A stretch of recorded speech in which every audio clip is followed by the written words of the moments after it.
Hi friends, on to the last one in this series. Definitely this is not the end of bond valuation. I'll be having one more series on fixed income securities, but as of now we are ending at a session number 10. I said duration has two utilities. One is to estimate sensitivity of a bond price or a portfolio. Definitely we have many more things to come in the coming series. Another utility of bond duration is to immunize the portfolio. Now let us understand how does it go. So one of the classical example which I have been teaching in my classroom from almost 11 to 12 years.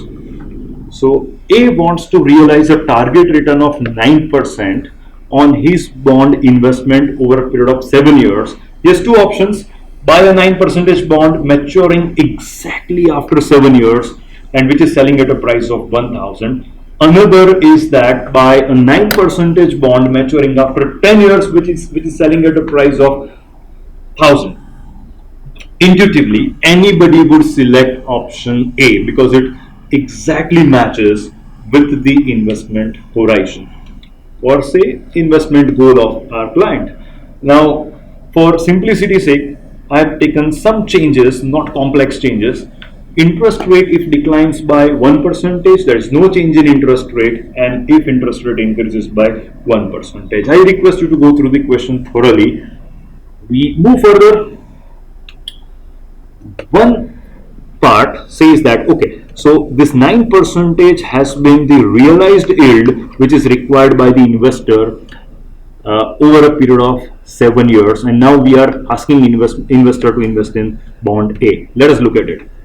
So purchase price 1000, coupon rate 9 percentage. First scenario says there is 1% decrease in interest rate, no change, and plus 1. So these have been my reinvestment rates. What would be my coupon amount? So per annum it is going to be 90 over a period of 7 years, so it is 630. So same 630 has been taken here in all the scenario because coupon rate is fixed. Understand what keeps on changing is reinvestment rate. So I found reinvested income. So this is just interest on interest. You can refer to the video of calculating realized yield on the bond, which will connect very well with this concept. So this is my interest on interest. This is the say maturity value of a bond, and in total I would have at the end of it 1803 if reinvestment rate is 8%. If there is no change I would have 1828, and if there is an increase in reinvestment rate definitely I'll be having better amount. And I find out realized yield just for simplicity. I do it once. Say PV is equal to minus 1000, that is my investment amount. FV is equal to 1803.05, N is equal to 7, and find out I by Y, that is going to be my realized yield. So if I invested in 7-year bond, my realized yield is not static, it is variable. Now see, this 9% is not likely to be the case because every time I cannot reinvest my money at 9%. So either it can be lesser than 9 or can be more than 9, but there is a less possibility of 9%. So first bond is not serving the purpose. Alright, look at the second bond which talked about investing for a period of 10 years. So if I'm investing in a 10-year bond, definitely I'm not going to hold it for 10 years. I'll be selling the bond at the end of 7th year. So rest of the things remain same. See, my coupon amount, everything remains same because I am going to hold this bond only for 7 years.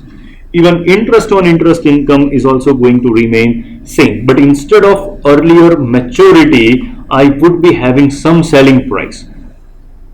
Price is nothing but present value of future benefits. So here in this case, say future value has been kept as 1000, PMT is equal to 90, N is equal to 3, and my discount rate if taken at 8, then I would be getting this price, that is 1025. If it remains same, then coupon YTM same, price is par, and this is a discounted price. So similarly, you can take 8, 9 and 10 percentage and find out three different prices. Now interestingly, check the terminal values. In all the cases they are almost identical and my rate of return is also same. So if I am suggesting that investor to go ahead with second bond, he is able to clock in 9% return irrespective of changes in interest rate. So is that a magical bond actually? No, nothing. Something very interesting and important which has happened here. Let us try to look at it. If I'm holding this bond for 7 years, you can understand I lost here. So this was actually 9% was my requirement. So ideal scenario should have been this one. Now if interest rate falls down to 8%, here I lose around 25 in terms of reinvestment, but you can see the same 25 has come as a gain from price.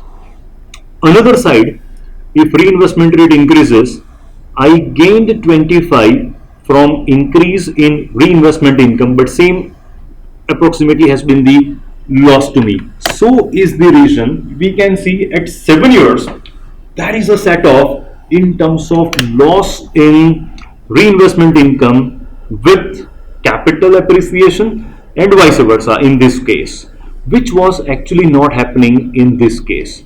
So is there still some magic with this bond? Answer is no. What I am asking you to do is you can find out duration of this bond, right? That is, I'm completely leaving on you, I'm not explaining. You find out the duration and then rest of the things you will get yourself. So you can just keep on posting it further. This is the book which I have been reading a lot, right? Fabozzi has been one of the great author, and once again this is one more author of which I'm a big fan. So with this, we are concluding the first series of bond analytics. So I hope I have justified all your requirements, and do keep on suggesting me so that I can keep on exploring some more topics related to fixed income, and I make many more videos in fact. Thank you so much for encouraging me. Thank you.